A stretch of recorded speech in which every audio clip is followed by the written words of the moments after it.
Drivers are the same, but there is a new look in American sports car racing. The Speedvision Cup is next.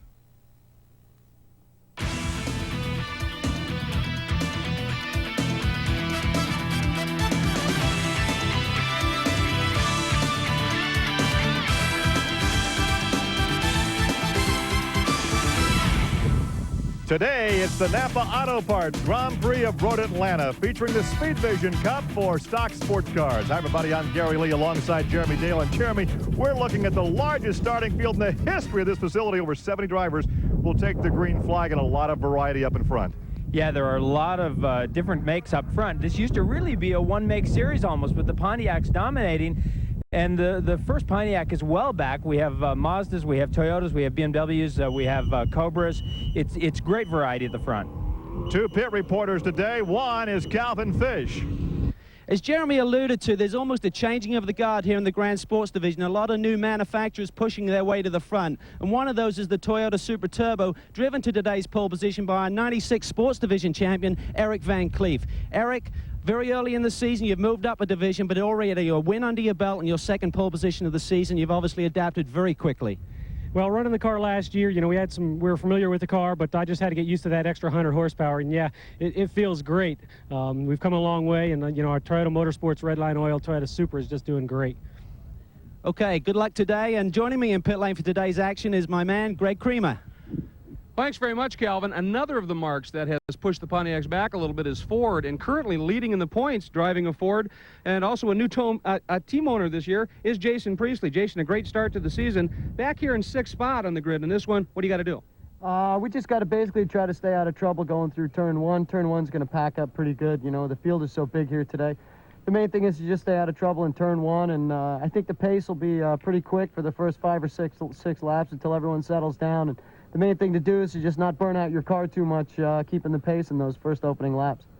All right, Jason, good luck. Have a good race. And gentlemen back in the booth, obviously they're planning on winning this one too. A good early season for Jason Priestley, because he is leading the point standings right now with his teammate Andy Pilgrim by 1 point over Chuck Goldsboro and Eric Van Cleef. And there is Stu Hainer back there in the 5th position. Early, though, in the season. Very early in the season. Only 2 races so far, but this is very, very tight in the points. 2.5-mile road course, Road Atlanta. We have over 70 cars to start the Speedvision Cup. We're coming up next from Atlanta.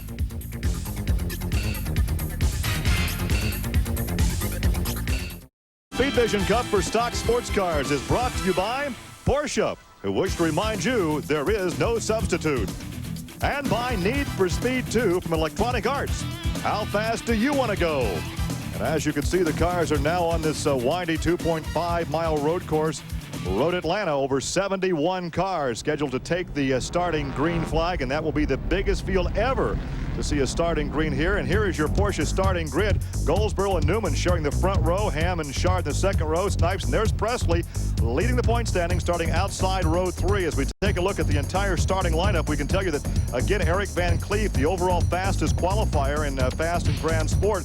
Derek Hill, the 22-year-old son of the 61 world driving champion Phil Hill, set the course record in the sports class. He'll start 25th. Bill Pate also set a track record in touring. He'll start 45th. And David Daugherty, for a 5th consecutive time, will have the pole position in compact. He will start 59th. And Jeremy Dale, that's pretty good when you qualify fast for your division, but you're starting 59th. Yeah, it gets a little depressing being back there. And I think interesting what Jason said in the opening there about waiting for things to settle down. I really don't think things will settle down in this race. You've got so many cars on what is not a real long racetrack at 2.5 miles. And of course, there are only certain places to pass here. It's not wide open in terms of passing. So I think it's going to be a very, very busy day for all these drivers. Well, you talk about this racetrack. Drivers like to call this a driver's track. It's very tight. It's very fast. Some blind turns. It's very challenging. Excellent passing zones there into 1 and up into 6. And of course, turn 7, very important as it leads on to that long, long back straightaway. Good passing coming up into the dip where these cars are now. You can see in the lower part of your screen, that's what we call the dip, and this is a very significant braking zone up into there. A lot of elevation change here, a lot of blind corners, which makes things very difficult. This is a 3-hour timed endurance race. Sounds like a lot of time for strategy, but realistically, despite all the cars we have on the racetrack, you really need to get toward the front of your division as quickly as possible. There you have the 3 hours, the pole speed, 98.7 miles an hour, and there's your class breakdown. 43 Grand Sport cars, by far the largest division here, and the green flag is flying. So again, it's important to get up toward the front of your class early on. Well, very critical. You can see Eric, you can see the Toyota here has jumped out to a lead, and a pretty decent one there. BMW getting caught on the outside into turn 1. Very important in the, not as much in the Grand Sport class to be right in the front. You can see a lot of the shenanigans here going up the hill. You can see the visibility problem right there. If somebody gets off of this red Georgia clay, it's very difficult to see through it. Well, you can see this this car here is off, and the front of the car is caught into pea gravel. Car number 59 off course already. And that's a 328 BMW in the sports class. And that car is probably not going anywhere. Now, if we can get some corner workers out there to just give him a shove, he could probably back that car out of there. But the corner workers are obviously going to wait until all these cars get through turn 1. That's Peeler stuck in the gravel out there. We heard that's the winner at Sebring already off course on the first lap. We've heard Jason Priestley say a major concern for his driving would be that first turn. Well, you could see there. I mean, I'm surprised we only had one car off the road in the first turn with as many cars starting this race. Scott Peeler was off in the first corner. Now, at this point, another of the drivers from the Touring. In fact, what's the problem down there? I suppose if one guy goes off course, you can throw some gravel up there and get very, very slick. Well, sure, and you know, we're talking about over 70 cars here, and that is an awful lot of cars, 4 different classes, so tremendous diversity in speed. But these classes are mixed throughout the field, so of course you're going to have. This looks like a move for the lead here. The 70 car is Scott Newman. Make that Cliff Ham. Cliff is co-driving with Sylvain Tremblay, who won this event last year in the rain. Let's see if we can go back on the replay and see what happened on that second lap of the race when we had an off-track excursion by a couple of drivers. Yeah, this is the area between turn 6 and turn 7. You can see these guys just got tangled up coming into turn 6. It looks like maybe the 6 car hit that little Mazda, that blue Mazda, the 41 car, and might have spun him at the apex of 6. Cantrell off course there in number 6, and there to the inside goes Nick Ham. So your winning car from a year ago back up in front. And that's that passing area at turn 6 we were talking about when we looked at that track map on the opening there. That we will see a lot of passing going into turn 6 today. So Chuck Goldsboro back there in second position. Of course, Nick Ham starts the race, and Sylvain Tremblay goes very, very fast at this racetrack. He will be the closer, if you will. Right now, we're looking at perhaps, depending on yellows, a 2 pit stop race. The first stop to change drivers. The second stop could be a splash and go. But again, the car that's leading burns a lot more fuel than the rest of them. So we're looking at perhaps 3 pit stops for the number 70 car. So it may be their strategy to go out, get a big lead early to make that first stop. Yeah, well, and don't forget, these Toyotas are also turbocharged cars. These turbo cars do use quite a bit more fuel than the normally aspirated cars. The BMWs, as an example, which are just following behind these 3 leading cars. So I think you're right. I think that if they want to build up a little lead, they may have to do that splash on a second pit stop. They're going to want to have as much lead as possible. Well, of course, what a difference a year can make. We have beautiful conditions out here. The weather forecast was called for about a 70 for a high today with plenty of sunshine. Last year, of course, we had torrential rain. We had heavy wind, sharp lightning. The race was halted for about an hour. Once it was restarted, we had so much ponding on the racetrack that we had to again call the race short. And that's when Tremblay proved that he was the best driver in the rain. Now you can see here how all these cars coming down through the S's here are in single file. This is not an area where routinely you can get any passing done. You really have to run single file down through there. So if you're in one of these faster cars and you're lapping the slower cars, you want to make sure you get past those slower cars before you get down into the S's there and they hold you up. Haskell there in the 79 car. About to put a lap down. Kind of early for lapping.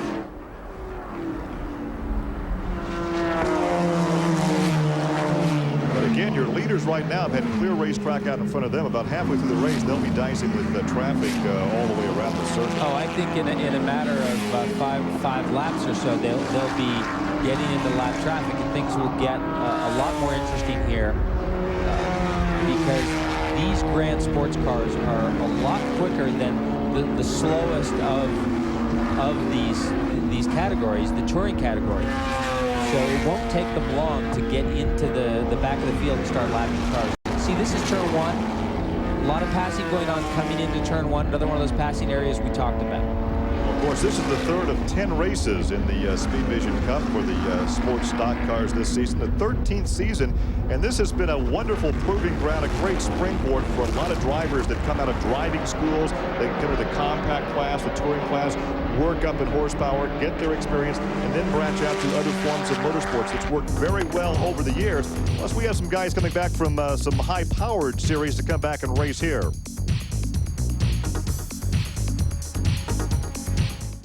And here's Nick Ham driving this Mazda. You can see, you talked about how Sylvain Tremblay is the closer, but Nick Ham is no slouch. Nick Ham is a very quick driver, and you can see he's driving the wheels off this Mazda. Well, it's tough on a co-driver to be standing down there with nothing to do but watch, Greg. You're right. You're absolutely right. And Jeremy, you said the closer. Well, he's right here, Sylvain Tremblay. Not just the closer, the team owner, and I'd suspect a little bit nervous right now. Your car is sort of known as the more fuelish of all the cars here. You guys have gone to the front in a big hurry early. Part of the strategy? Part of the strategy, of course, and with some of the safety car regulations being changed, we have to go up front. Our car's a thirsty car, so we need to dictate when we're going to pit. And the only way to do that is at the front. Best place to be. So what do you have to do? Obviously, you're looking for some help for yellows, I would imagine. Definitely. Here, too. The timing of the yellow is going to make a big difference on the outcome of the race. But, you know, if you have the fastest car, hopefully you can make up the deficit on the yellow. But Lady Luck has to smile upon us for us to win here at Road Atlanta. Well, Road Atlanta's been awfully good to Sylvain and the team, winning last year. He alluded to the safety car changes. What's going to happen from now on after some problems at Sebring? When there's an incident on course, they're going to release the safety car immediately, get the field bunched up behind it, and during this time, and I think what Sylvain was talking about, the pits are closed. Nobody can pit. Then they wave the field around, and once they have the leader in the field behind the pace car, pits are open. That can give a team a big gift, or it can take away almost a full lap, so they're playing the odds. Well, right now, Nick Ham has found his way toward the back of the field. So the lapping process is underway, and with the 70-some cars in this race, that lapping process will continue through the entire 3-hour event. Oh, absolutely. I mean, no doubt we'll have some full course cautions in this race. But although talking to the organizers here, they have said that they want to try and keep the full course cautions to a minimum and try and get incidents cleaned up with local yellows instead of bringing out pace cars. And they have changed. As Greg was talking about, they have changed the pace car regulations. So everyone is kind of trying to learn how these new regulations are going to affect the other cars and, of course, their own cars. There's a look at the Mustang number 46, Jason Priestley, now in 4th position. So a good early ride for Jason after expressing some concern over the start of the race in the first turn. Kind of the funnel effect when you all come down there at one time, and it's a very narrow first turn. But Priestley now in 4th position, and he really has been looked at favorably. Here's the lateral G's, if you can explain what we're looking at from Priestley's car. Well, this is the lateral cornering force, the side force that he's feeling. So you can see that as he turns. Oh, car spinning right in front of him, and he does get by. He just barely got by, and he did a great job there to pinch that car into the inside of that corner, because that is a very, very difficult place to tighten your arc as you come out from under that bridge. It was a very good job. Well, there wasn't much he could do, but exactly what he did, that was Baldwin in car number 12. Well, it's 72, car 72. Randy Pope's, of course, a regular with this division a couple of years ago before going on to win a touring car championship last year. We had the chance to work with Randy on one of our Speedvision shows a year ago. Let's look at the front of the car. It doesn't look like any worse off for wear on car 46. No, it looks fine. And as I said, I think he did a great job there to stay out of trouble. He was lapping that slower car. And that is a particularly dicey place on the racetrack, no question. I was about to say about Jason Priestley, so often these celebrities, if you will, get a chance to drive in a celebrity race. They're introduced to racing. They have the wherewithal to rent a ride or buy a ride, and they're not always that competitive. This guy has pleasantly surprised a lot of folks. He's very serious. He's very dedicated. He's also showing great improvement. Yeah, he's worked very hard at his racing and continues to work hard at it. And I think he recognizes that, you know, he's not just going to come in and, you know, do a driver's school and come in and start winning races. It's not going to happen that way. He has to be in the right car with the right co-driver, the right team, and there's so many pieces that have to be in place for this to work well, and he's figured that out, and he's really pulling his weight as well. Of course, as we mentioned earlier, he now owns this racing team. And built with the co-driver who has quite a string going himself. In fact, he has a record, a sports car record of 91 consecutive races without a DNF, and that in itself is most impressive. Very, very impressive. You know, when you see what these guys get up to going back and forth and the amount of traffic that they deal with, very, very impressive record over the years. And Andy Pilgrim is a very, very talented driver. There's no question about it. Well, he continues to run back there in 4th position after almost getting taken out with the car spinning in front of him. More from Atlanta coming up. Well, there's a look at Claude Poirier, who's standing outside his number 11 Camaro. He lost a wheel coming out of the S's, a very dangerous spot on the racetrack. And the wheel had a mind of its own, careening across the racetrack, and cars taking evasive action. Fortunately, nobody made contact with the wheel. Claude drove the car off next to the guardrail, and we have gone to a full course yellow because that car is in a very precarious position right there. We have some other cars off course. Well, watch the wheel again. It's still rolling. Yeah, the wheel wasn't done, and of course there's a long line of cars coming down here, and these two guys decide to split it. You teach that in driving school? Well, you teach don't hit it. Well, this brings out a full course yellow, and we have some new pit procedures under a full course yellow. Yeah, and we've already heard that the pit lane has been closed. So initially when they dispatch the safety car, the pit lane will be closed, and this is more like kart or NASCAR procedure that we're running under now, to just get the safety car out there quickly, get the field slowed down, and get everything cleaned up. Now you can see he's already picked up the leader. So once the field catches up to the leader, and once the field is bunched up, they will open the pits, and everyone will be allowed to go to the pits. And of course, this plays into the hand of the number 70 leading car with Nick Ham behind the steering wheel, because this car uses a lot of fuel, so they were looking for a lot of yellow flag laps so they can make it on 2 stops, as the other teams will likely be able to make this run on 2 stops. Right, but don't forget, Nick has been driving the first 20-25 minutes of this race. He's been driving very hard and very quick to try and leg out a bit of a lead there. Well, of course, it's all evaporated now with this full course yellow. As we talked earlier, the weatherman has cooperated with this, and here's just 1 year ago. We had tornado watches surrounding the racetrack here at Road Atlanta. We had torrential rain, sharp lightning, heavy winds, and watch this wreck coming up here. Now, this looks like the Interstate 85 freeway at rush hour.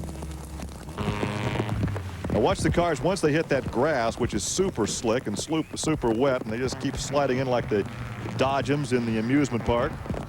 Well, I talked to some of the guys that drove in this race, and this is at the top of the hill. Isn't that a great shot? This is at the top of the hill before they go down the hill into the dip, and there was just an immense amount of water, and at 50 miles an hour you were hydroplaning, and these guys were going well over 50. Well, the race was red flagged for about an hour. Then they restarted. The problem was we had some ponding in the low-lying areas, and so after a couple of more wrecks, it looked like we were going to stop the race, which we did, and Sylvain Tremblay was victorious in the car that's leading the race right now. So this morning when we woke up, there's the sign, the pit closed, and Calvin is down in the pit lane right now.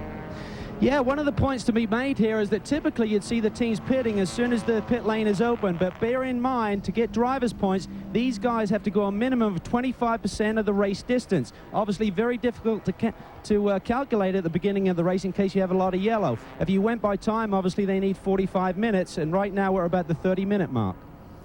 Well, of course, a new rule is that if a driver runs the race solo in any one of these divisions on one of these short sprint races, he does not get points for the win. He can take the win, he can take the money, but he doesn't get points. So if a driver and team will be going after the championship, they have to play by the rules and get those 2 drivers in one of these 3-hour events. So we'll remain under a full course yellow. Nick Ham in the car that won here last year continues to show the way.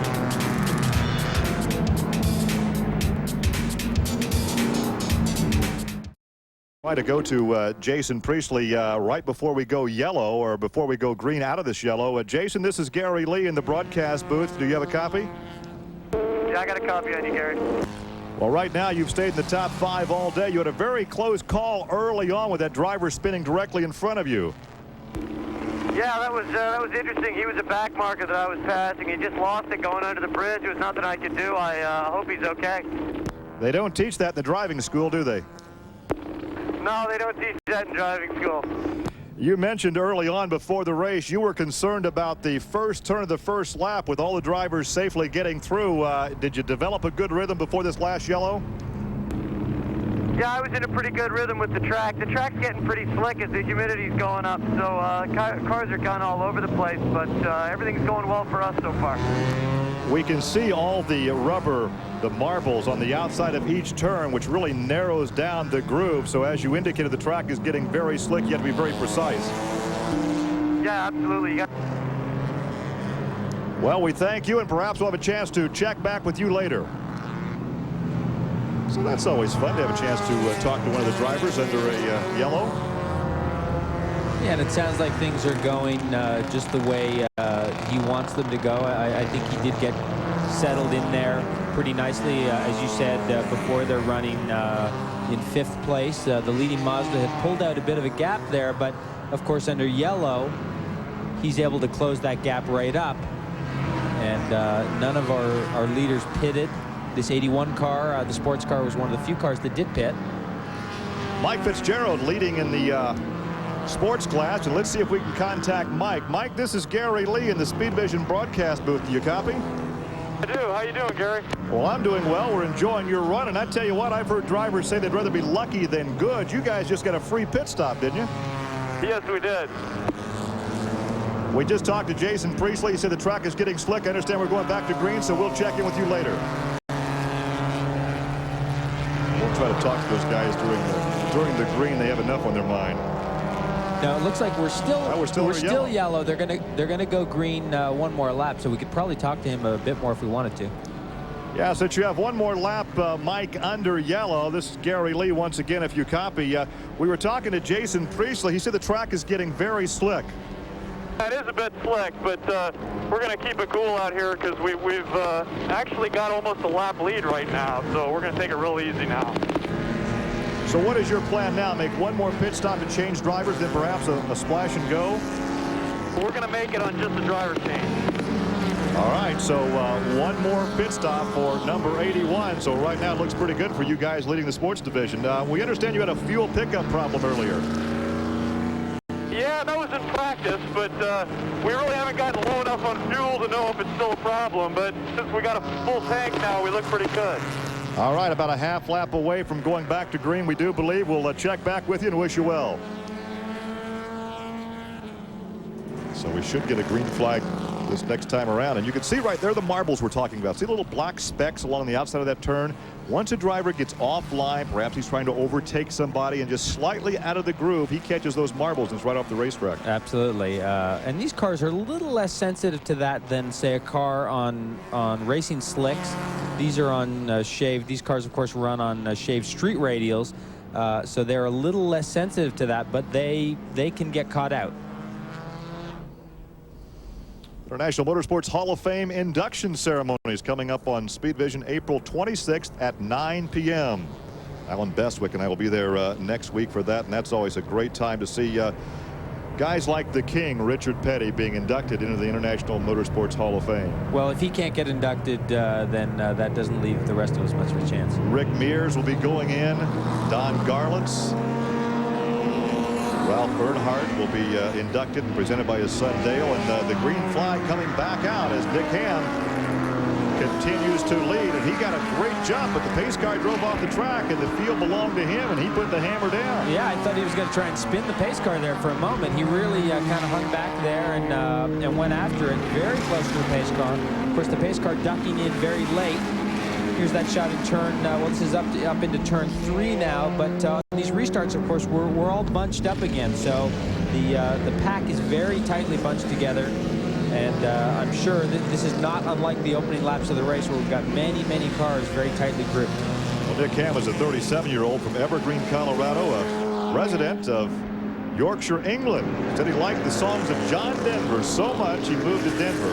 Not sure if that's true, but that's what he says. Well, I wonder if he thought John Denver was from Rocky Denver. Mountain High. Maybe he got that confused. I don't know. Well, he's won 9 times in some 51 starts. He's the president of Kaiser Pro, a direct market flatware company in Colorado. And right now, look at the size of the margin. He got a great jump at that restart. This apparently is just a great track for this racetrack. Well, and I think what happened also is, you know, some of these guys behind him have gotten caught up with some of the slower cars. So, you know, he went out. I like the BMW there with the 4-way flashers on. You know, he went out, and of course, oh, we got a spinner there. It looks like a Mazda Miata. Is that the 97 car? The 87 car. The 97 car. Espen Laub is driving 97, does a loop, and continues on. Yeah, that car running actually at the time 3rd in the compact class, and those were mostly compact cars around him, so he's probably fallen back a little bit, but it looks like he didn't do any harm to the car. But as I was saying, you know, Nick Ham really put the hammer down coming off that restart. And some of these guys tied up together and tied up with slower cars, they're just going to get caught out. It looks like Nick has about a 6-second lead right now, so you know, that's only about half of what he had before this yellow, so he's going to have to work hard to get that lead back. What I found to be the case when I took a ride around this track just a year ago, seems like a lot of blind turns, very fast, but very blind turns. If something happens with, let's say, a slower class car up in front, you really have no time to react. Yeah. Well, the 81 with a very quick stop again. They asked him about that fuel pickup. He said they had that rectified, he thought, but an unplanned pit stop. I wonder if that wasn't just a quick stop and go for some type of yellow flag infraction, or it's hard to say because he was just in and out very quickly. Well, we'll see where this positions him back on the racetrack with regards to his class. He had that, as we call it, a free pit stop, and that was the luxury of where the leader was when that full course yellow came out. He had to go all the way around and pick up a spot near the back of the lead lap, and he picked up almost a full lap on 2nd place.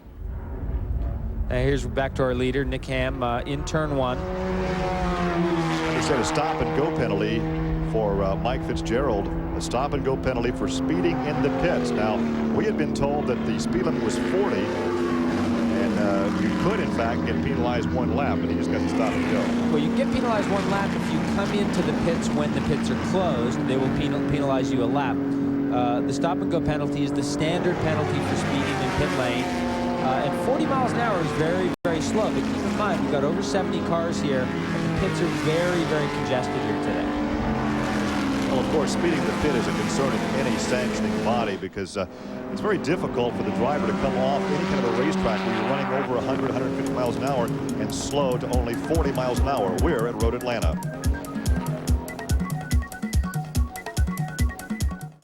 Back at Road Atlanta, we saw some smoke coming from the 52 car. Scott Newman had been running a 56 car, that is, had been running up toward the front. Yeah, that car was running 13th, but yeah, there it goes. Looks like it's headed for pit lane. He's got his hand in the air. He had a turn signal on. He had the right turn signal on earlier, which looked curious going into turn 6. But now Scott Newman heads for the pit lane. Here's the car that qualified 2nd on the grid. Started 2nd, had been in the top 5, but dropped off to about 13th before this unscheduled pit stop. And the crew goes to work near the back of the car. any indication what that could be? Well, hard to say. You could see when he stopped there was a fair bit of smoke at the front of the car. They're lifting the car up. I mean, they're not going under the hood, so it must be some type of driveline problem. Maybe the rear axle is leaking oil, something like that. The differential is leaking oil. Hard to say. You would think if the car was smoking, they'd go under the hood, but they did not go under the hood. Glance there at Jason Priestley. That looks like his hood may be a little loose. We're hearing from sports car officials that the hood may be loose. He also radioed back to his team and said the hood was loose. So let's see if we can find out. Well, the hood pins appear to be there. Yeah, it looks like it's loose on the back end, on his end of the car. That also you can see it there, yeah. Daytona. Of course, that could be disconcerting. There's the telemetry again on board. Yeah, and this first turn is big lateral G. You can see almost 1 G over 1.3 it peaks there. A lot of G's in turn 1 here. And you'll also see, if we stick with the G meter here, you'll also see a lot of G's as we go down at the bottom of the S's, because you drive into a compression and the car gets a lot of load coming down here. Keep in mind, these are stock DOT-approved tires. These are not racing tires. We talked earlier. These are not slicks. Oh, my, a big altercation. Car number 10, McDonald. Look at the damage, both front and back. Yeah, and that is just before the bridge. A big crash. The French-Canadian lady. That is just before the bridge on the back straight. That is the fastest part of the racetrack, the braking zone. And that car looks like it's been over. It looks like that car rolled because the hood is badly damaged on that car. Excuse me, the roof is badly damaged. Terry McDonald Cadieux. Yeah, Cadeau. And if we saw the right-hand side of the car, I think the right-hand side of the car is probably not in great shape. That was a Christmas present from her husband. He built that a couple of years ago for her. She has dual citizenship both in Canada and in the U.S. And this will absolutely bring out a full course yellow. There's no question this is a this is obviously a serious incident and a very, very fast part of the racetrack. And of course, you get the safety vehicle out there. So they will dispatch the pace car once more, full course yellow, and we'll make sure that she's okay.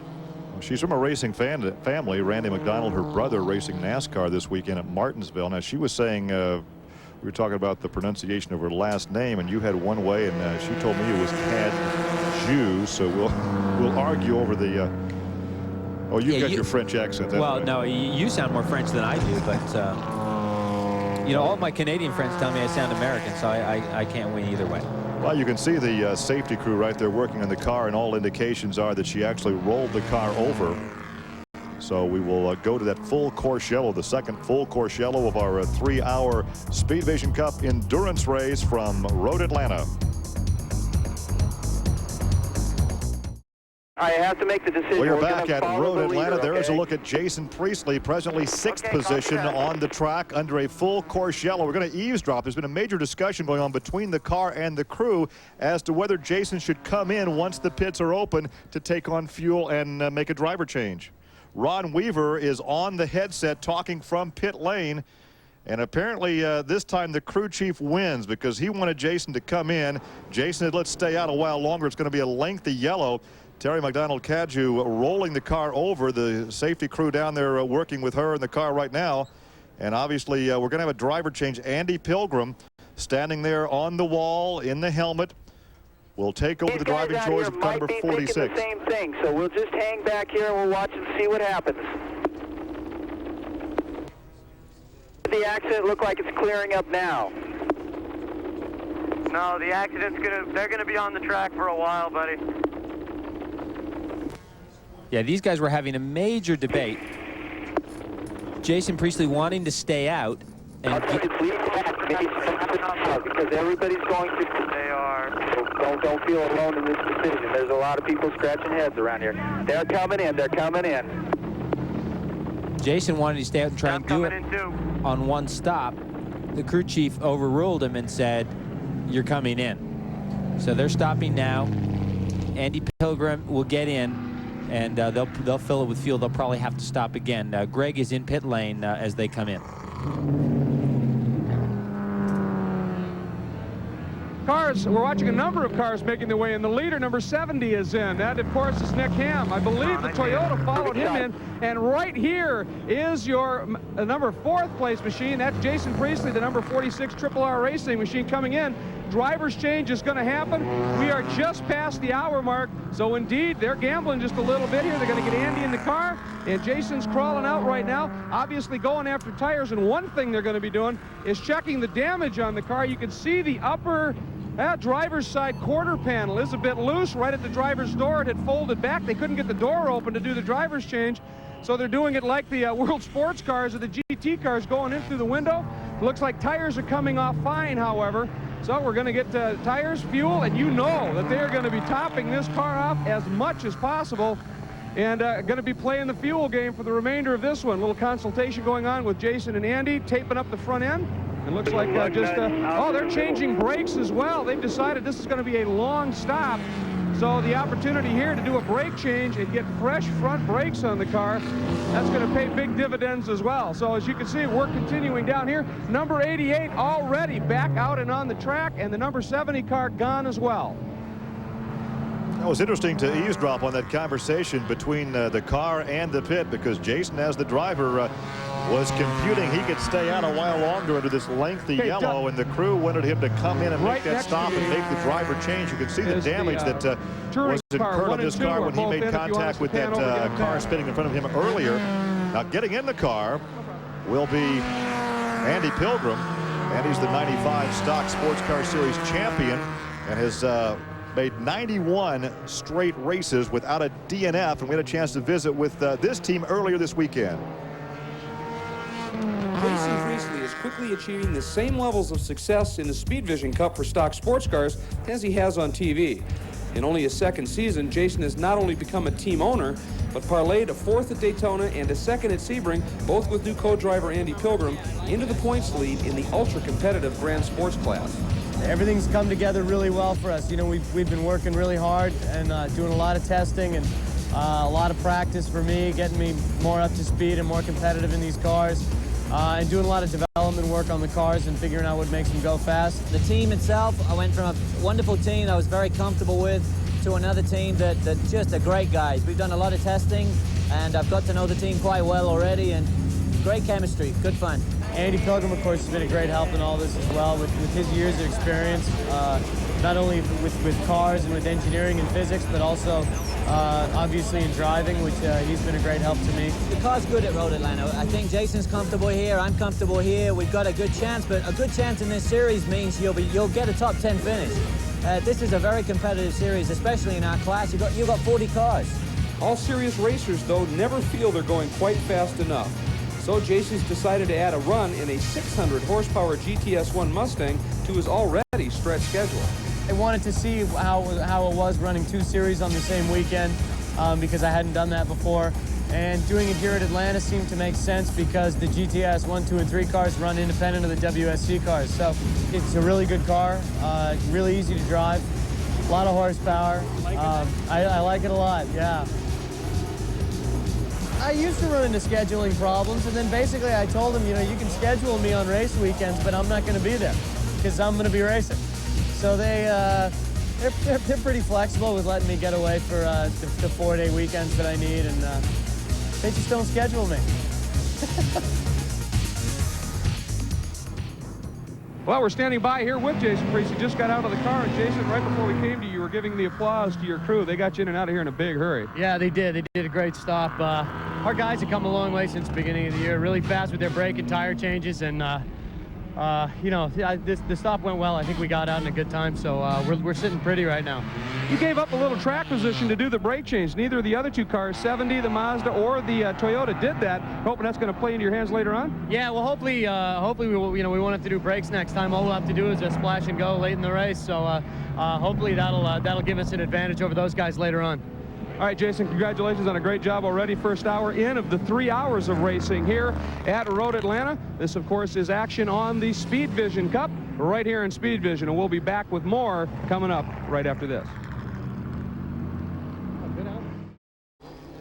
After a number of pit stops during this lengthy yellow, we have reshuffled the top of the order. There are the top 4 right now. Let's go back to the pit lane. Calvin Fish, if you can give us an update on Terry McDonald's condition. Well, they just brought Terry in from the racetrack, obviously, on a stretcher. She had a back brace on, and they took her into the medical center right behind me. And her condition was, she was alert, she was conscious, she was saying that she was okay, but obviously they're going to run an array of tests, and hopefully we'll get an update on her condition before the end of the race. Of course, they have a fine medical facility right here on location where they can do all the preliminary work. If there is a need, they can be taken elsewhere. And of course, you know what it's like to get hurt here. Well, yeah, I never made it to the medical center. I went straight to the chopper in downtown Atlanta. But the good news is that she's conscious and moving around and talking. And you know, they may have a few things they want to check out, but that's the good news. Very lengthy yellow where some of the drivers obviously will have a chance to take on the fuel and make some driver changes. Matt Turner in the number 17 car being shown as your leader right now. Larry Rehagen in number 52 is in second position. And you can see as we're getting ready to go green here, the field is very bunched up. And of course the cars at the front slowing down to a very slow speed. And you can see we're green here, and you're trying to string themselves out. And now this is the first car. This is the first time the 17 car has led this race. So this is 17 cars up front now. And once again, that's because of all the pit stops and a lot of discussion going on between the race car and the racing team in the pit lane as to whether we make a pit stop in this particular yellow or try to stretch the mileage out. Yeah, and that car was very quick in the warm-up this morning, and so it is a Mustang Cobra. They are very quick, so I wouldn't be surprised if this car leads for a while. Our 70 car, which led the first hour or so of this race, is shown back in 6th place right now, so he is a ways back. Well, Andy Pilgrim, who took over for Jason Priestley in the Mustang number 46, now back in 20th position, so it might be interesting to watch the veteran come through traffic and head toward the front of the pack again. Yeah, they must not have had a very good pit stop. Well, of course, they changed the brake pads, so it was longer than just changing drivers and taking on fuel. Absolutely. But that means he will have the fuel to drive a lot harder in this race than others without new brake pads. Absolutely. And now we're on board. Scott Show. This is the show, yes. The Formula One veteran. Watch him go through the gears. And this is the sky start to darken. Now there was a threat of rain in the forecast for later this afternoon. A couple of cars off course as the sky starts to darken, and reminiscent of what we had to go through last year. Yeah. Now this, I think we've got a replay here. This is the 84, the 84 Toyota. May have been helped off there. Well, you can see, you know, this is one of these restarts, and early on, you know, when all these cars are bunched up, everyone jockeying for position, all the classes mixed up here, and it looks like that Mazda got turned around, and it looks like that Toyota was just in the wrong place at the wrong time. Trembley's team car, number 71, spinning right in front of the 84 car. 84 is Henderson. Henderson, a many-time winner in the sports class. See, they're displaying, that's the turn, that's turn 7. That's where that incident just occurred. And you can see they're displaying the standing yellow flag as the leaders come in. And I believe the 70 car is on the move. You can see him go into the shot there into turn 6. Bob Henderson, who went off course, is a 63-year-old veteran who has some 14 career wins in the Speedvision Cup. Once again, you see how slick this racetrack is on the edge. It looks like it's a very wide racetrack, but the drivers will tell you it's a very precise groove. You get out of that groove, and you're headed out of the bounds. And there's the 70 car again, as you indicated, moving up through traffic. Yeah, and he has moved up a couple of positions on this last lap. They've been green for about 2 laps. He's gone from 6th to 4th, so he is definitely on the move. So far, this car has turned the fastest lap in the race at 1:33. So far, he's been the quickest on the racetrack, and I don't think he'll have a problem moving up to the lead.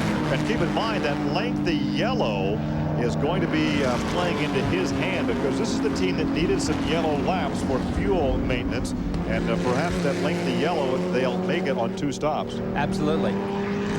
You can see he's caught up to Gachot, 55 car. And as we said earlier, he won't be able to pass down here through the S's. There's really no opportunities to pass cars of equal speed going down through those S's. But this Mazda is very quick down the straightaways, very good aerodynamically, and you can see he's got a good run going here. He'll probably wait till the back straight here, get through turn 6, get through turn 7, make his move on the back straight. You see the waving yellow flag there at turn 7. He must still have a car off on the edge of the racetrack there to have that waving yellow. See if he makes his move here. There it is. Exactly where you'd tell him to pass, right? Well, that's where I would have done it.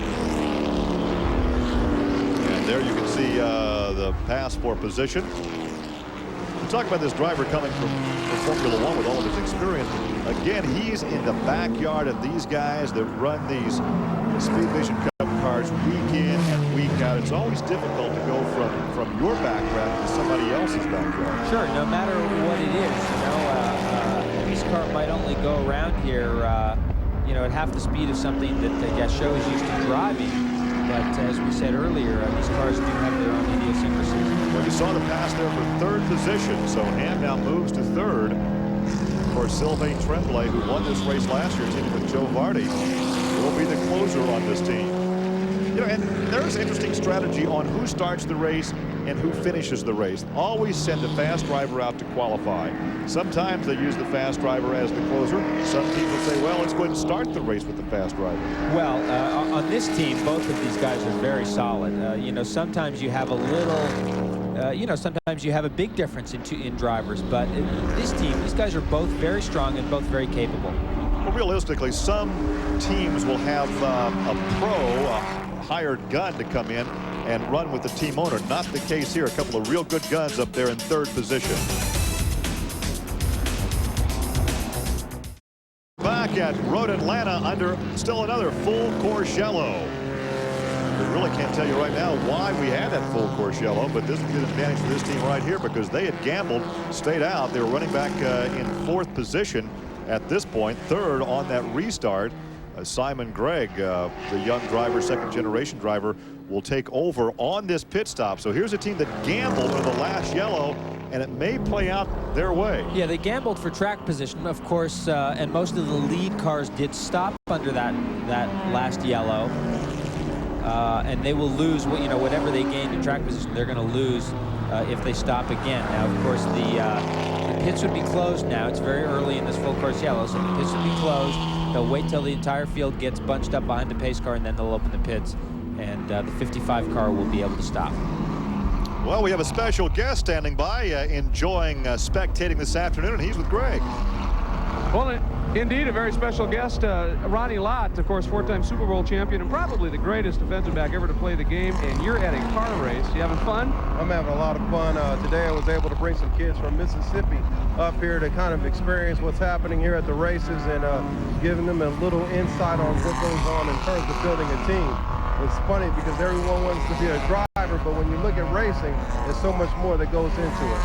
Yeah, of course, you know a thing or two about teamwork. That's a great message to pass on to you. Yeah, it is. I think it's a great message, but I think what's interesting is that it gives them another view.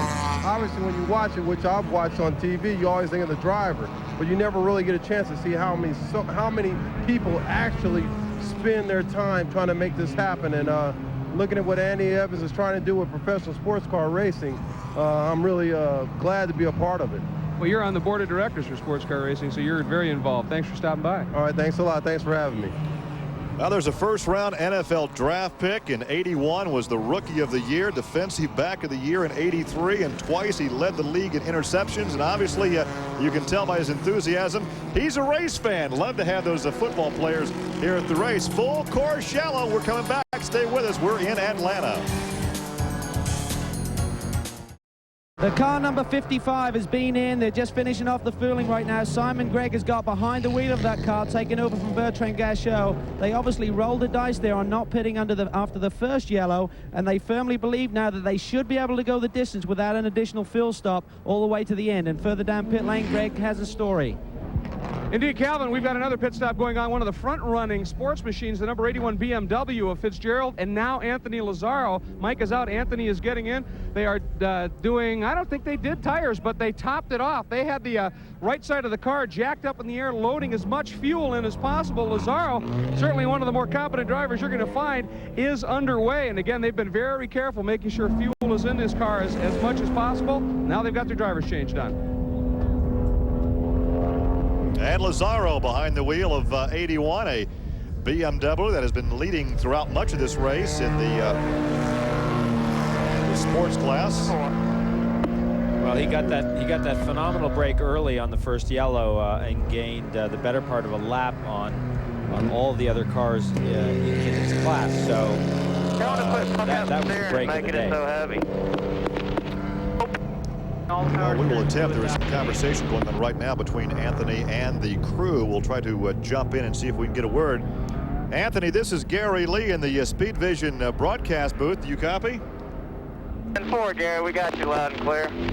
So how long now that you're in the cockpit might it take you once we go back to green to develop your own rhythm after watching a good part of this race? I got to get used to the car and having power steering right now.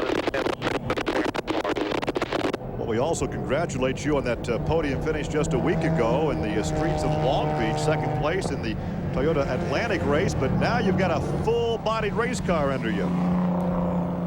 Different with fenders on, isn't it? Yeah, but don't lean on anybody too hard this afternoon. I tell you what, these guys from he's giving us a great deal of looking forward to carrying this thing through the fenders. We're getting a bit of a breakup because of the weather front moving in, and we'll try one more question. What did your teammate Mike have to say about the race car and the racetrack? Racetrack's still in decent shape. The race car's in good shape, other than we lost power steering. We'll be okay. We got strong hearts. Well, thanks for talking with us and wish you well the rest of the way. Thank you. Anthony Lazzaro back out after a driver change and what they hope is the final pit stop of the afternoon. And there's the 55 car, and of course the disadvantage now for that car, even though they feel they can get to the end, is that they're well back in this pack of cars. Even though they are in the lead lap, they're well back in this pack, and they're going to have a very difficult time getting back to the front. Simon Gregg in the car, the young son of late Peter Gregg. So what a gene pool he has for racing. Let's go back and talk to his teammate. In the early 90s, Bertrand Gachot was one of the rising stars in Formula One, had a spell with the Jordan team and the Pacific team. And Bertrand, why are you over here running in the Speedvision Cup? Well, basically is because I made a promise to one of my friends. He lives in New York, and he set up his own team, and I said, well, the day you have your team, I'll drive for you. And now he made me come here and do the race, and it was really great fun. I understand you're still racing in Japan. Do you have any desire to come over here to the States and try and pursue your career a little further?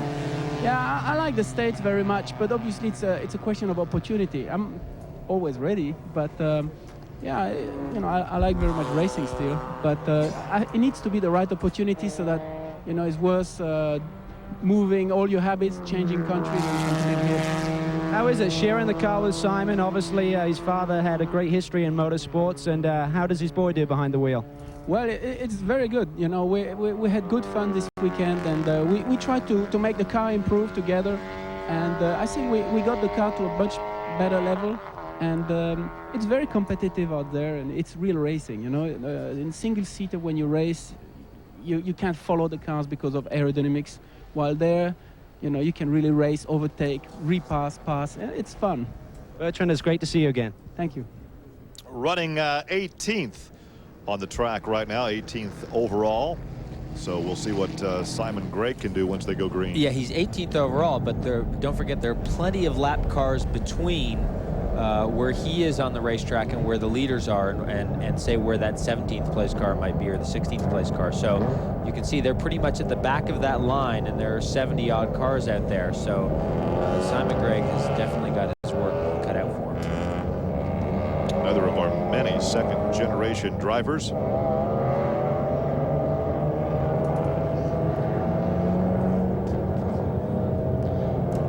Well, we had just before that pit stop, we had the 81 car of Fitzgerald, now Lazaro, leading in the sports class. Jack Norris in the 63 was leading in touring. There's the 63 car. And Ed Magner in 89 was leading in compact. And still a lot of traffic. And we've had, this is the third full course yellow to bunch everybody up. They fight through the traffic. The yellow comes back out. This yellow was because we had a couple of cars off course in a position they really could not safely get to without the full course yellow. Right, and that was probably one of those cars we saw go off on that restart out of turn 7 there. And yeah, I think we're probably going to see another full course caution or two before this race is over. Well, of course, some of these drivers will be counting on that to make the final driver change and final splash. If they need fuel, we'll come back once we go racing. Kristen Powell and a top fuel dragster and Andy Evans have in common. I've known Kristen Powell a long time and her dad. So being part of Jim Epler's team and having Team Scandia bring the resources and the capital to bear so that Kristen can have the top equipment. So she has a chance over the next few years to run right at the top. That's right. The owner of Sports Car bought the young Powell's team, and you can bet that even more success is on the way. Of race cars, he adds to his fleet of race cars the fuel dragster, and he's had the Indy car with the Indy Racing League, and he's had the sports cars. This guy's had his finger in every racing pot. Yeah, he's very involved in motor racing, and of course, most notably is owner of this sanctioning body, Sports Car, which sanctions these races and many different classes, including World Sports Car and GTS 1, 2, and 3. Well, we had in the forecast early this morning that we would have a chance of rain late in the afternoon. You can see some ominous clouds there as the sky has darkened, reminiscent of last season. And you have to believe some of these guys are looking skyward right now under this full course yellow. Well, certainly any of these guys that were here last year will have not forgotten what was going on last year. You can see Nick Ham, the 70 car, back in the lead, stacking everyone up as we go green here again. And on his last restart, he almost hit the pace car. You can see the pace car now staying further to the left, but he still almost hits the pace car. It's fairly close. So Nick Ham, they've not made a driver change in that team. They'll make one more stop. They were hoping to go on only 2 stops, but to do that would need some lengthy yellows. They got exactly that this afternoon. Nick Ham is leading. Sylvain Tremblay, the team owner, will be standing by to finish the race after their next pit stop. And you can see here comes the 88 car, and that is the Toyota Supra that Eric Van Cleef had put on the pole, the Supra Turbo. And this car is very quick, and they may now be in the position to run a little harder, sprint a little harder, and probably try and run with Nick Ham. I don't think he'll have a problem putting his Porsche behind him, the 74 car, because the Supra is quite a bit more powerful. That Porsche was hanging off that Porsche. Second piece of trim. So there he goes. The Supra runs up into second place, and now clear racetrack up ahead to try and catch Nick Ham in that Mazda. So Eric Van Cleef is in the race car now. He qualified the car. Can we confirm that he is in the car Eric Van Cleef took over? So Eric Van Cleef has made the driver change. And we can see coming through turn 6, that has been a problem area all afternoon. And apparently we're getting word now from sports car officials we do have some light rain in certain parts of the racetrack. And you can see this Toyota carrying a tremendous amount of top speed down into the dip. And you can see the rain too. See the rain as well.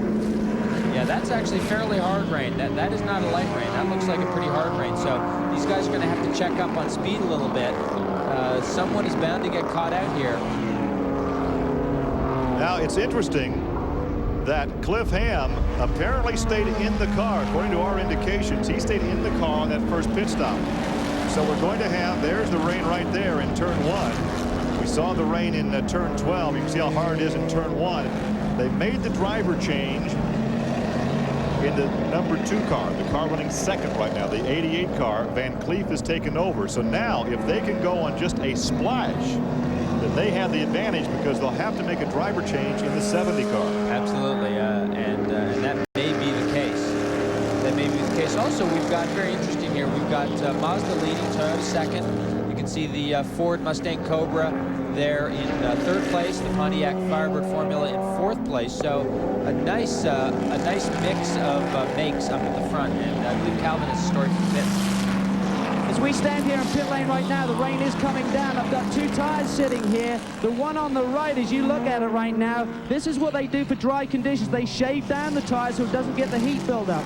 Over here we have a fully treaded tire. This is what the guys are going to come in and pit for. This gives them a lot better grip under the wet conditions. It actually lets the water escape. They don't aquaplane on the track. Well, keep in mind, from our vantage point, it looks like part of the track is under just a huge downpour and other parts of the track are dry. Well, this is exactly where it rained heavily last year, exactly in this same spot. And it caught so many guys out. We showed that replay from last year, that huge accident. This is almost, I mean, I don't think the rain is quite as hard, but it's almost exactly the same situation. This is what we might call the bottom of the racetrack. As they end up in turn 1, they go back up to the top side. The top side appears to be somewhat dry. Let's look at the tire temperatures compared to what we had earlier in the race. Look how much they've fallen off because of the wet conditions. Yeah, well, they were well over 200 degrees in the dry, and of course, naturally, this will cool the tire down quite a bit. Well, it looks like it may be raining all over the entire race course right now. It looks to be dry on the high side up through 5, 6, 7, and 8, but you can see the spray coming off that Van Cleef car. Yeah, and you can see this Firebird, the 2 car, which is running in 3rd position, catching Eric Van Cleef. That Toyota is a turbocharged car. You can see he's dropped back off from Nick Ham now. That Toyota is a turbocharged car, a little trickier to drive in the wet, not as progressive on the power delivery as the normally aspirated Firebird. That might make the Firebird a little bit easier to drive. You can see the gap between 1st and 2nd. There is 2nd position coming off the corner. He is being challenged for that position. See the headlamps on, but right now, Nick Ham continues to open up the gap between 1st and 2nd. That would be part of the strategy because it will take longer for them to change drivers than what it will take for Van Cleef if he only needs a splash of fuel. And it looks like this is the area on the last lap that we saw so much rain coming down. It looks like it stopped raining. Of course, the racetrack is still wet.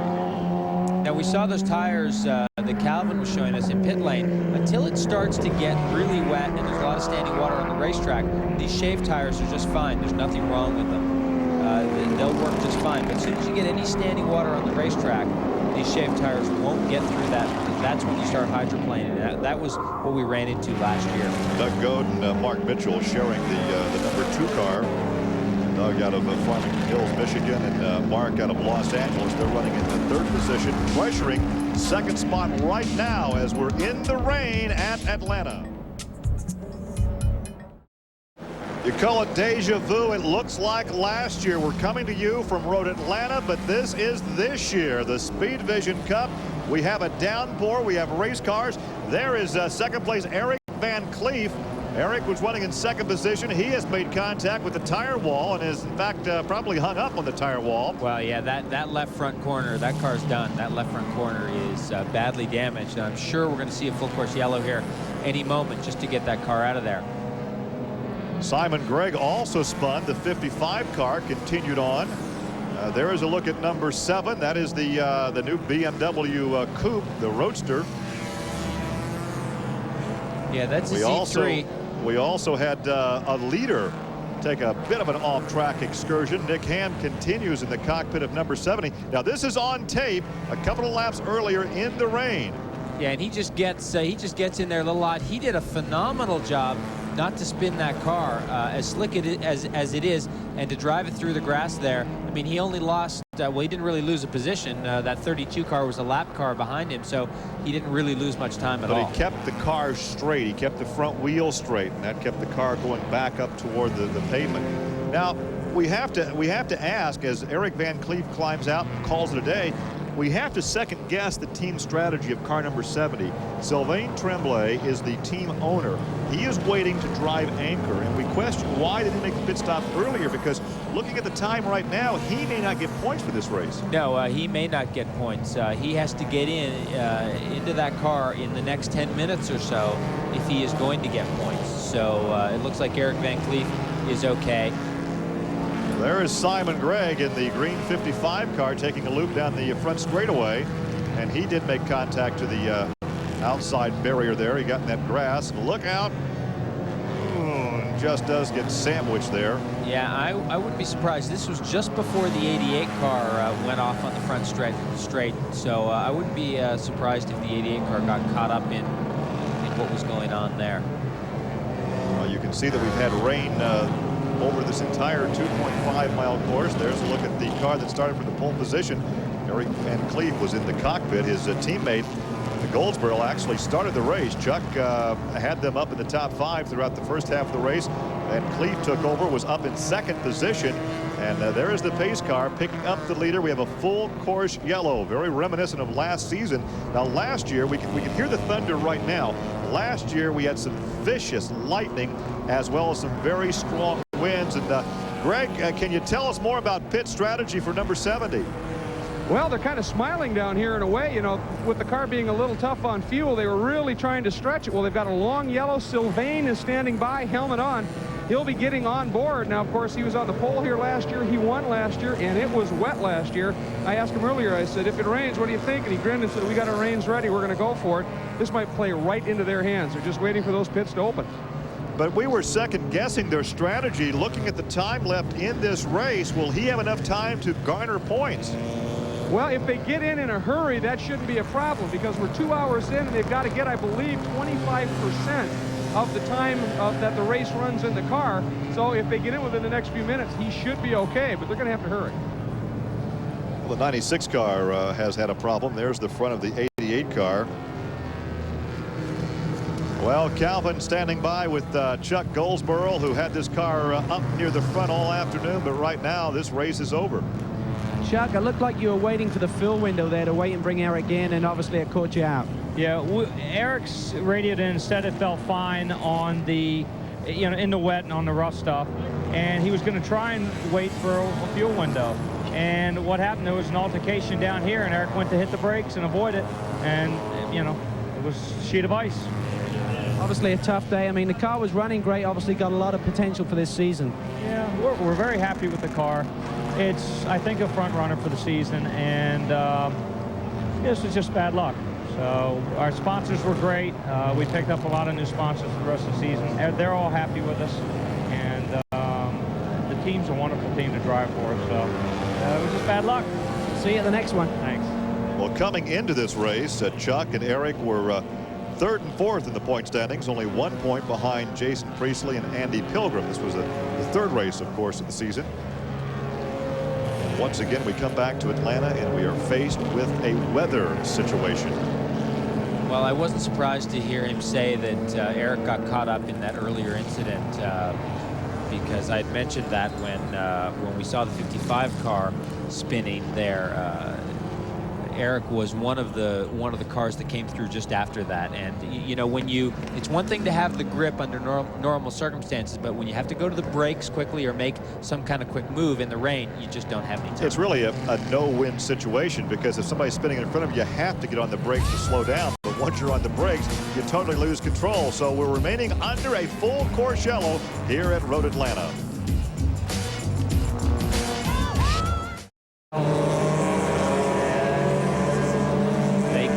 You can hear the crew chief telling Andy Pilgrim over the radio what's going on. There is the restart. Once again, the laps counting down, but this is a timed race. It's not a lap count race, it's a timed race. Andy Pilgrim back there in 12th position. See the spray of the water with the marbles on the high side, the spray of the water, and all these drivers are out there on the tires that they actually started the race, the shaved DOT-approved tires. We'll take a look at your top 20, the make of car. And once again, a few years ago, we had a lot of Firebirds. Now we're seeing a lot of Fords, so a changing of the guard. Yeah, the Mustangs have really come on strong. You see the 11th place car, the 81 BMW 328 sports class, 11th place overall. That's a very good performance. And look at this. Murray is starting to close the gap now. We're going to have a battle right now for the lead. There is second place, David Murray in number 3. He's won 9 times in the Speedvision Cup competition for the stock sports cars. 40-year-old from Lilburn, Georgia. Yeah, and as I said, don't bet against David Murray on this racetrack. He knows this racetrack very well. He's as good as anyone in these cars, and do not bet against him. He'll be very quick. There's like some smoke back there from perhaps a tailgate party. So right now he is in the spray of Terry Borcheller. So Mustang leads it. Pontiac runs in second. And this is where, I'm sorry, Gary, we talked earlier in the race about how the Pontiacs have not been as quick. I think the quickest Pontiac on the grid was 8th or 9th, but in the rain, it really equalizes things. Horsepower doesn't matter, braking ability doesn't matter as much. It's more a driver's situation in the wet, and that's why I think we've seen this Pontiac come up to the front, because it's being well driven. You see David getting on some standing water there and actually losing quite a bit of time, losing 2 or 3 car lengths. Woohoo! Speaking of losing time, off the course. Yeah, that was a BMW M3 right there in turn 1 going off the course, and that's a very quick part of the racetrack, and that car is pretty badly banged up. So will this prompt another full course yellow? We were about to say that we think the first 2 cars can go the distance without another stop.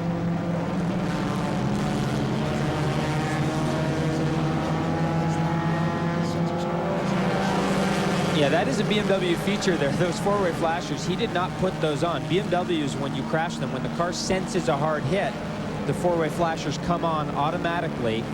And there you go, he's turned them off now. And that car is a ways off the racetrack, but not in a particularly good place. Yeah, it's right off what, turn 1? Well, he went straight off the course there. And skipped right through that pea gravel, and just... Despite the tires, that was a solid impact. The interesting part is the right side of that car is badly damaged. I wonder if the right side of that car got hit before he even went off the road. And here's the S's. We talked about the water pooling down here. That's a Honda Prelude there in the S's.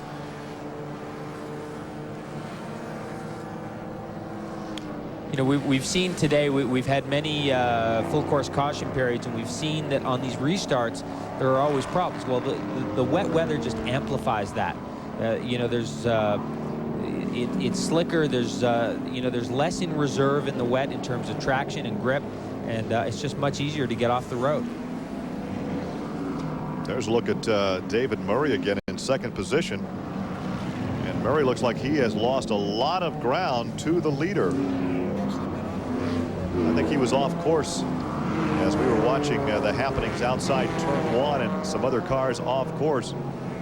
We have a full course yellow. Let's take a look at Murray. There is Murray dirt tracking. But we now have a full course yellow, so whatever ground he lost, he'll be able to gain it back under this yellow. Yeah, well, you can see David is pushing very hard there, and as we understand it, he may be able to go to the end of the race on fuel, and this... John Kohler is off there as Gary Smith is in the car now. Kohler's the teammate, Gary Smith in the car, in the Zippo number 47. So we have action all over the racetrack, and we have a full course yellow. And if I were that fellow, I would not stand there. Get the heck out of there. I think he's trying to get out of there. He's not doing any good standing there. The driver's fairly safe in that car, and he's not. And he's not. He's not very safe at all standing there. And I would just get out of there. So Smith continues to wait for the emergency crew to arrive. He is okay, but obviously hung up, and we have still another full course yellow in the rain at Road Atlanta. Grand Prix of Atlanta, the Speedvision Cup for the stock sports cars with about 18 minutes left in this 3-hour endurance race. The green flag is coming out after a lengthy yellow. only one lap car separating first and second. Terry Borcheller in the multicolored number 54 Mustang has the point. Back there in second is that kind of burgundy and yellow number 3 of David Murray. Yeah, we've seen a lot of action here on these restarts, wet and dry. You can see Borcheller coming over the hill up into turn 3. The lap car, the 92 car in between, and David Murray in the 3 car. And Calvin was down in the pit lane during this yellow. And we got to, you can see Borcheller offline a little bit there coming down to the S's. And the general consensus is that the Mustang is a really tough car to drive in the wet. You can see that Supra, which is a lap car, it's a lap down, is not having any trouble staying with and potentially passing. Yes, passing the lead car. So how interesting. That car goes back on the lead lap, or certainly gets a lap back.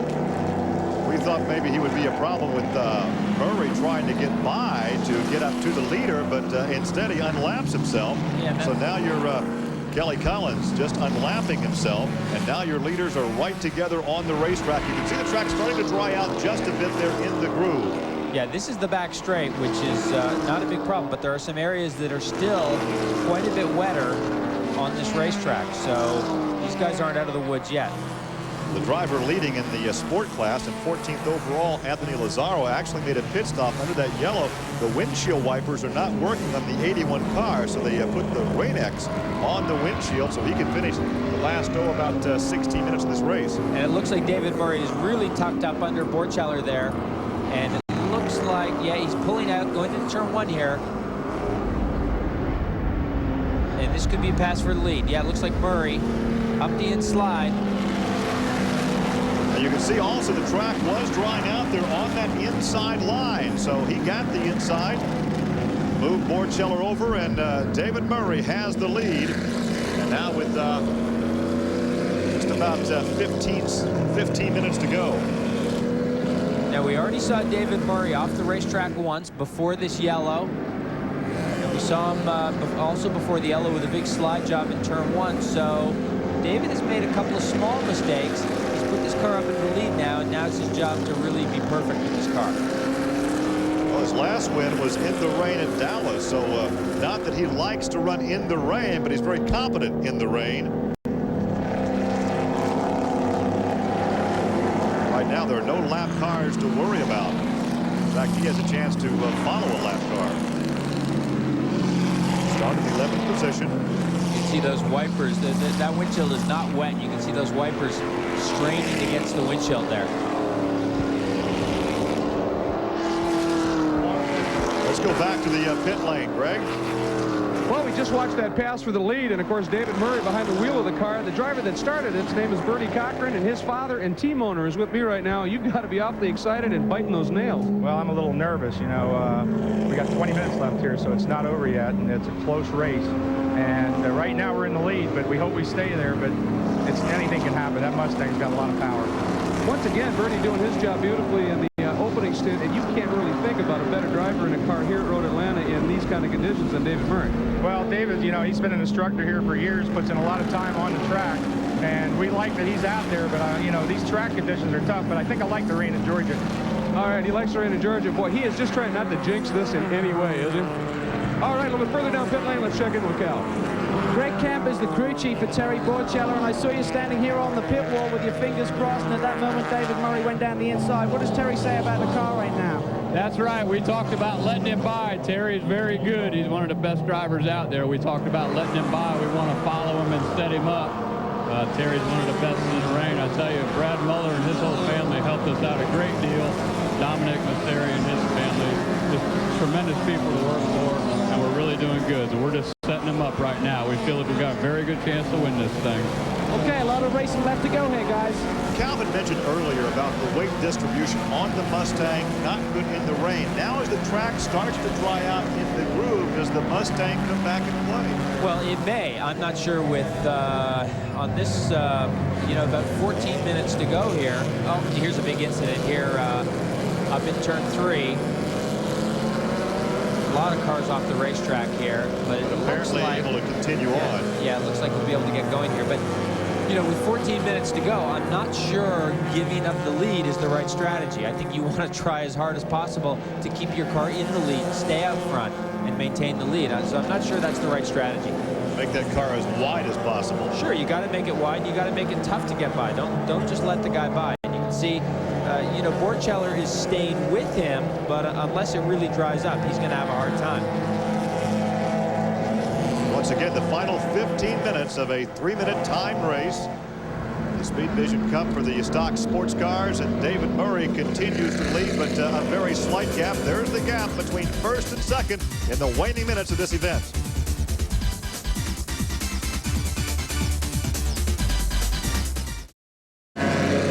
Final 10 minutes of this 3-hour endurance grind for the Speedvision Cup stock sports cars, and there you have the leader, David Murray, in a Pontiac. Terry Borcheller now is in second position, but we've had action all over this racetrack, some localized yellows for action like this. And again, you know, on these restarts, we've seen it every time. You group these cars together, and this is what's going to happen. On the outside there, the BMW, the leader in the sports class. Now, this way in the grass, that is the quick way through turn 4, I can tell you. Just go straight at 3 and you'll end up back on the racetrack. There's the gap between first and second. Now, David Murray has been off course before, but you can see the change in color of the pavement. With the pavement, the groove is now drying out.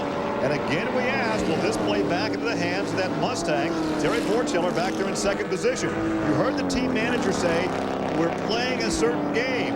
We let David Murray by to set him up. Interesting strategy for this late in the race.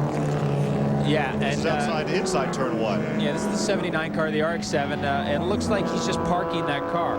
Now, this is the Toyota Supra that got its lap back on that restart. David's coming up to lap this car. This car at this point, I believe that's Kelly Collins on board. He should just really let David go, and you know, let David race for the lead. I think to be working hard, you know, with 9 minutes to go in this race. You know, he's not going to move up. It doesn't matter. That lap doesn't matter at this point. So let David go and let David run this race.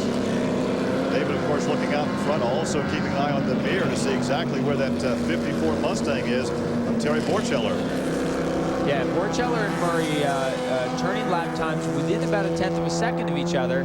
But if you get caught up in this traffic, that doesn't do you a lot of good. And that's going to really make it difficult for David Murray.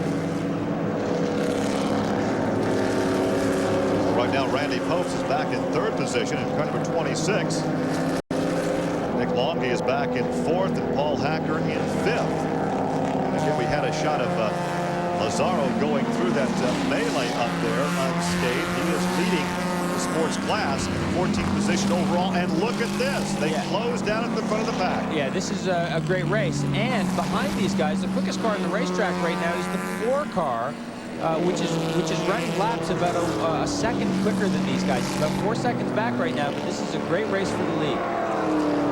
You saw it close in under the traffic situation. And now David opens up a gap again, but again, some heavy traffic out in front of your leader. Man, this is going to be very difficult for David, these closing minutes in this race.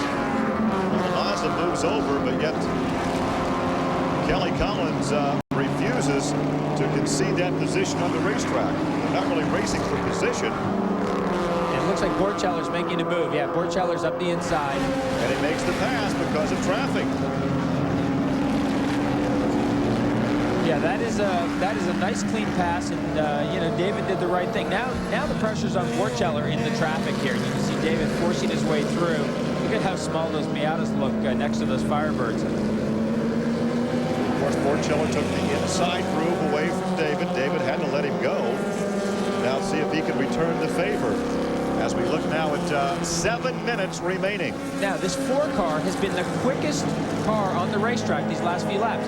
In this traffic, he's now caught right up to these guys, and he is in the thick of this race. I believe that's Don Knowles in that 4 car, the Pontiac Firebird. And look at the traffic these leaders are having to deal with here. Knowles is a phenomenal endurance racer. Many endurance wins, 24-hour, 12-hour, all sorts of race wins. It looks like he's making a bid here to take second place from David Murray. And he pulls to the inside, and there is the pass. So the question is now, Don Knowles, having been the quickest guy on the racetrack, can he bridge this gap up to Terry Borchello? Look at this poor Nissan. One on each side. There's the battle there for second position. Don Knowles, a 50-year-old, 5 times he's won in this division. He has 14 wins in 24-hour races. And he's been a world record. He's been phenomenal in 24-hour races. Now, in the back of this shot, so contact right there. Looked like it was almost contact. Yeah, there could have been a little bit of contact there. Kelly Collins and Dave Murray. Well, it looks like David is fading a little bit here. It looks like David is fading just a little bit. Don Knowles continues to apply the pressure. There is your leader, and right behind. Look at Knowles. Yeah, you indicated a couple of laps earlier he was like a second a lap quicker, and now he has caught the leader in traffic. He is right there. So now the pressure that was on David Murray 2 laps ago is now on Terry Borchello in this Mustang. And look at the traffic up ahead here. This is unbelievable. Don Knowles turned 50 on April 12th, so he just did turn 50. And we're going to have a 3-way shootout here because David's going to be right back in it because of traffic. He's going to catch up. And look at the traffic jam in front of the leader. Well, and look at Don Knowles. He got the big high shot out of the corner. He got the best line, and he's got some speed. Now, these Mustangs are very, very quick, but you can see he's in the draft, and he pulls up alongside. Oh, look at this. He's up there in the wet. Borchello stays down in the dry. They'll make a sandwich out of somebody. Look at that, Knowles. And look at that pass. Phenomenal. Yeah, just phenomenal. Knowles, car number 4, has taken the lead after starting in 15th position. Let's see now if Borchello has anything left in the final 4 minutes of this event. Yep, he ducks to the inside. Oh no, can't make that stick. Now a 3-hour event with a number of full Borchellos coming down to the final few laps between these two, and maybe add David Murray to that shootout as they continue to gingerly lap back markers. Yeah, these lap times are really coming down now. They're not far off what they're doing in the dry. So they're only about 3 or 4 or 5 seconds off what they're doing in the dry. So Murray is not in the picture now, so apparently a 2-car shootout. Don Knowles continues to lead Terry Borchello in the waning moments here at Road Atlanta. The leader spins. The leader spins right in front of Borchello, and now he loses second position to Dave Murray. yeah, I think our leader got tapped there. I think he got tapped headed to the apex of 7 there. That is not like Don Knowles to spin a car. And I think he got tapped. I can't say for sure because we didn't see it. We just saw him spinning. Just under 3 minutes. And this could give the victory to the 54 Mustang as Borchello was able to go by. Now watch right here. Well, we couldn't see if he got tapped or not there. We couldn't see there, but look at the front of Borchello's car. That would seem to indicate that there was a slight nerf. Yeah, and you can see some debris there as well. You can see some debris just kind of floating around in the air. And you see all that stuff? And look at the left front corner of Borchello's car. I think there was a little contact there. And Don Knowles, that's not like Don Knowles to spin a car. Some pretty heavy circumstantial evidence, although we didn't actually see the contact. So it looks like Borchello may be on his way to victory in now the final 2 minutes and some 15 seconds of this event. I wonder if that's what they mean when he said set him up. Let him pass so you can nerf him out of the way. Well, you can see at the top of the screen there just a moment ago, you can see the number 3 car of David Murray, but I have to wonder if David has anything left now for Borchello. The track drying out, the Mustang handling better, and the white flag will be displayed this time by for Terry Borchello. Well, I think the most interesting interview after this race will probably be Don Knowles. See what he has to say. I mean, he's a very nice guy, very, fairly soft-spoken guy. has always, you know, let his driving speak for him. And, you know, he's not one to, he would certainly never hit anyone. And you know, who knows? Borchello was trying to get by a lap car there, and he might just have misjudged his speed into the corner, and that's why he tapped him. White flag out the final lap, and Terry trying to pick up his first ever win in this division. Twice before he's finished in the top 10. He's only had 8 starts total since 1995, so this will be his first victory if he can complete the last half of lap. He still has the windshield wipers on the brake stop sometime back, and he has no one out in front to contend with. No, it looks like he's pretty much been able to get clear of most of the traffic. Scooter Gable, his team driver, started this race from the 13th position. Borchello will pick up his first victory in the Speedvision Cup. There's a look at second place David Murray. Yeah, David has his hands full with the 26 car, which is trying to take that second place. So I don't think we're going to see David bridging that gap up to the lead, because he has got his hands full. Randy Popes, he was our expert analyst last year, I think, into Texas. Enjoyed working with Randy, and he went on to win a touring car championship. And right now, he is in a battle for second position on the last lap of this 3-hour event. So Borchello well out in front now. I saw just a little bit of a brake light hit there. He's just checking to make sure he's got good brakes. You know he's going to make a run up here. Well, here comes your leader, soon to be your winner through turn 12, and the checkered flag along the front straightaway for Terry Borchello. Borchello and Scooter Gable taking the victory here this afternoon. There's Scooter, and there's the happy crew. And did, in fact, Randy did get around. It looked like Randy did get second position on the final, perhaps, turn of this racetrack. A wild afternoon here at Road Atlanta with a number of full Courgellos. But there is your winner, and there's the happy crew as we'll come back and salute the champion here this afternoon as Terry Borchello takes the victory. Speedvision Cup for stock sports cars has been brought to you by Porsche, who wishes to remind you there is no substitute. And by Need for Speed 2 from Electronic Arts. How fast do you want to go? And now let's take a look at a full course rundown. Once again, Terry Borchello took the victory with his teammate Scooter Gable. A late race tap of Don Knowles while Knowles was in the lead. But Borchello takes his first victory. It was the first for Scooter as well. As we show you the entire field rundown, we can tell you the sports class was won by Anthony Lazzaro and Mike Fitzgerald. In the touring class, it was Bill Pate and Joe Nonamaker, their third straight victory in that class. And in the compact class, well, experience counted. 111, the combined ages of Peter Schwartzat and Joe Danaher. For Peter, it was his 16th victory, and for Joe, it was his 11th. We can tell you the margin of victory, only 1.6 seconds after 3 hours of racing, and that is the closest finish ever in this class here at Road Atlanta, and the 10th closest finish overall in the 13-year history of this series. Now from here, of course, they load up. They have some time off until May the 31st, and these drivers will head up to New York, upstate New York at Watkins Glen, part of the first Union 6 hours of the Glen, and that will be a 3-hour event.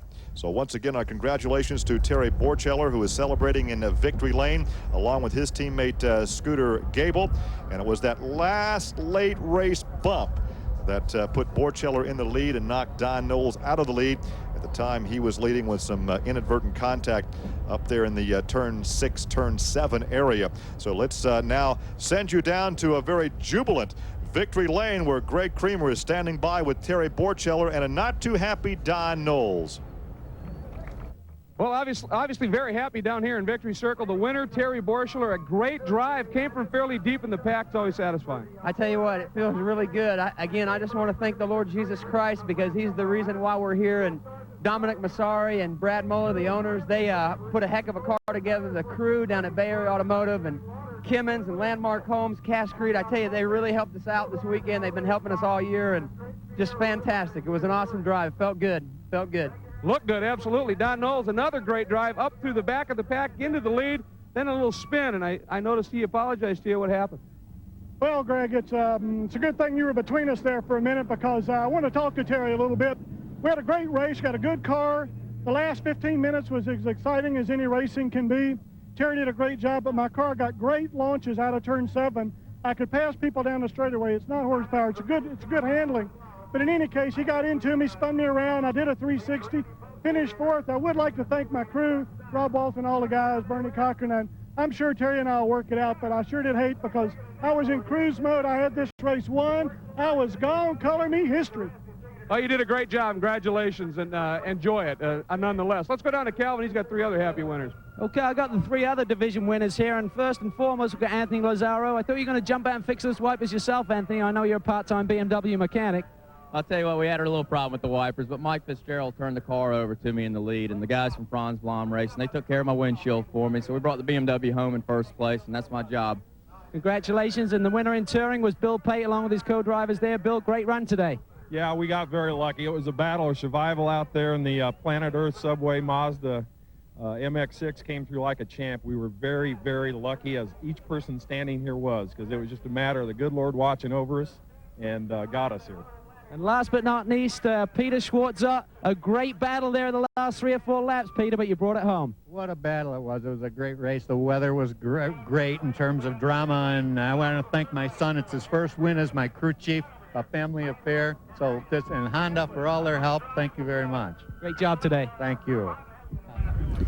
Taking a look now at the point standings in the GS division. Once again, Jason Priestley and teammate Andy Pilgrim, who now has 92 races without a DNF. And they're up by 6 points over Bernie Cochran and teammate David Murray.